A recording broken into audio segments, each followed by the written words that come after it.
તો વિશ્વામિત્રી નદી પણ ભયજનક સપાટીએ વહી રહી છે। મ્યુનિસિપલ કમિશનર દિલીપ રાણાએ નિવેદન આપ્યું છે કે હાલમાં જ વિશ્વામિત્રી નદીએ ભયજનક લેવલ વટાવ્યું છે અને 2 કલાકમાં હજુ લેવલ વધે તેવી શક્યતાઓ છે।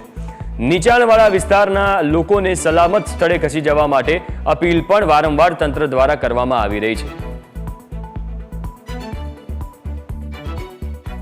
વડોદરા શહેરમાં આજે સવારથી ખૂબ જ પ્રમાણમાં વરસાદ વરસી રહ્યો છે। 8 ઇંચ કરતાં પણ વધારે વરસાદ વરસ્યો છે। જોડે જોડે આજવા અને પ્રતાપપુરા ડેમમાં અને પંચમહાલ જિલ્લામાં ખૂબ જ વરસાદના કારણે વિશ્વામિત્રી નદી 28 ફૂટથી પણ ઉપર ચાલી રહી છે। એકાદ 2 કલાકમાં આ નદીના પાણી આસપાસના વિસ્તારોમાં આવશે।